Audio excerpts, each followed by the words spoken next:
What's going on, guys? Sam with Sam's Man Tree Service, and we're changing this channel up a little bit. I'm trying to be a little bit more informative and more helpful with like tips and tricks and products and such. And I'm going to rush through this video because I've already recorded it 4 times, and for some reason my GoPro likes to delete the footage right when I plug it into my computer for some god known reason.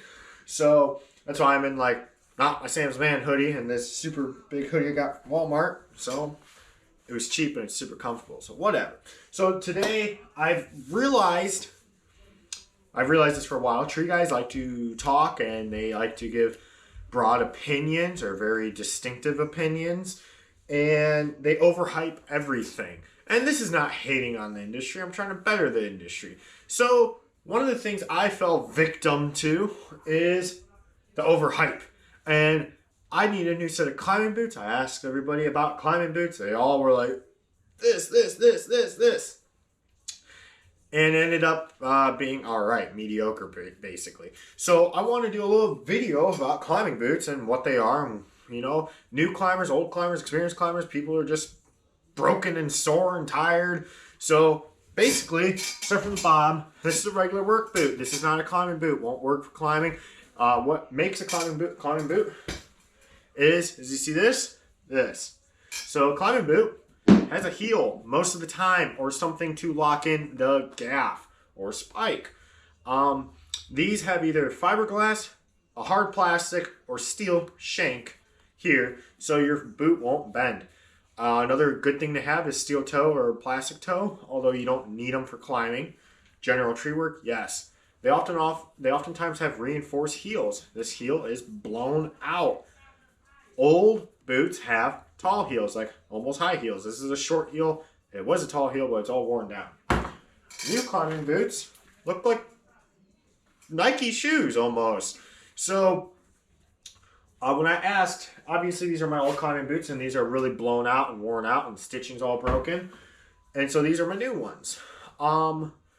A few distinctive features are these are thinner, these are a higher heel, or higher, they're just higher. And more laces. These are laced to toe, these are also laced to toe, but everyone's telling me these were more comfortable, and I actually don't agree, and I'm going to show you here why. So let me put one of these on. We got this nice little white pine log here, or a piece of firewood, I guess. I'm going to put the spike on and show you why I don't like these and why I like these. There are pros and cons to both, and I will give the pros and cons at the end of the video. So this is the Clip and Sup, or the ARB Pro Evo 2. And as you can tell, it's a very wide boot. Lots of cushion. It does have, I'll get to that later. The strap, it moves a lot. When I move the boot, if you notice, the spike does not move with the boot. Very key feature. This is about as tight as I can get this strap on this set of boots, because there's a lot of cushion in. And then when I spike into a tree or something, there's a lot of play. So that is another thing to know, is that the lock, there's not a big heel, there's not as much of a heel or a lock for your spike. So my foot is moving off that slightly. And then one more thing to notice, get this out, is where my foot is on here.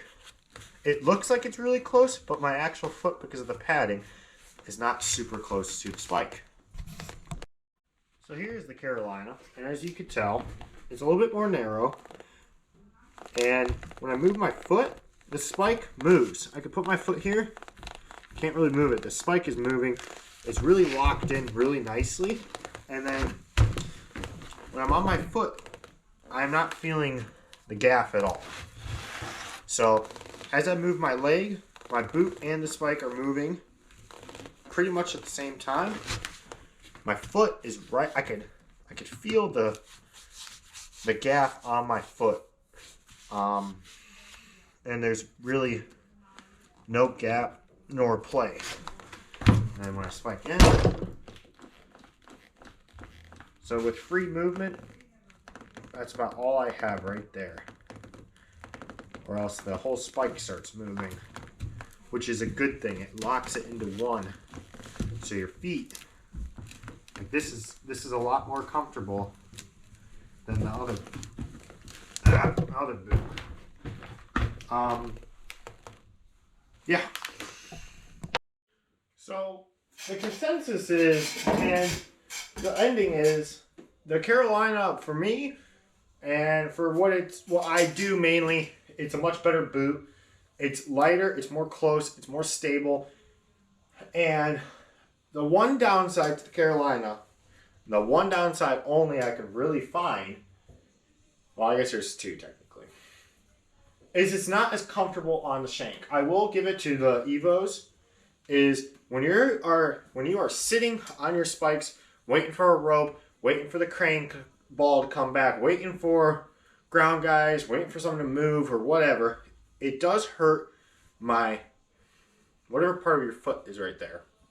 That does have more pressure and gets sorer faster. But limb walking, spiking up, spiking down, holding close to the tree, going out on, climbing up different sections of leads. If I have my rope over there, I am far more comfortable and confident in these than I am with the Evo 2s. Now, I'm not knocking these. They're good boots. I mean, for a climbing boot, they're pretty much almost there.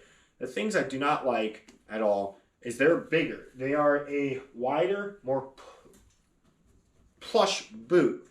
The only thing I notice as a benefit to these is two things. When I'm sitting on my feet, it doesn't hurt as bad. You're still sitting on a set of spikes. Your feet are still going to hurt. They're still going to be a little bit sore. But just sitting, these are not as bad. Or just standing, I guess.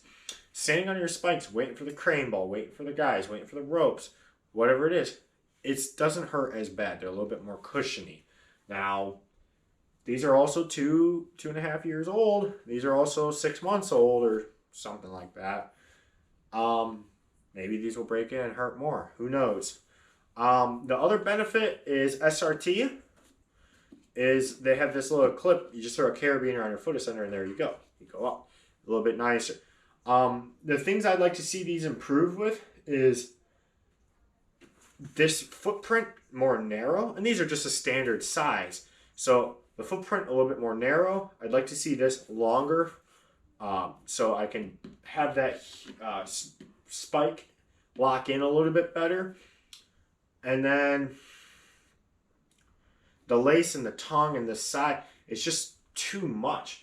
If you notice, these are really thin. There's nothing to them. There's actually no padding in these. And that's good because I'm in Ohio, mind you, too. So in Ohio, we have wide trees. We are limb walking. We are climbing up horizontal spars. We are not just going up and down. There's a lot of movement in our legs, our thighs, our calves, and our feet. There's a lot of movement, and the closer you are to that tree, the less you are moving side to side, the more stable and secure you feel. I still wear both these sets of boots when climbing, but on average jobs or technical jobs, I'm choosing these. On long jobs where it's just a lot of standing on your feet, I'm picking these, but not by much.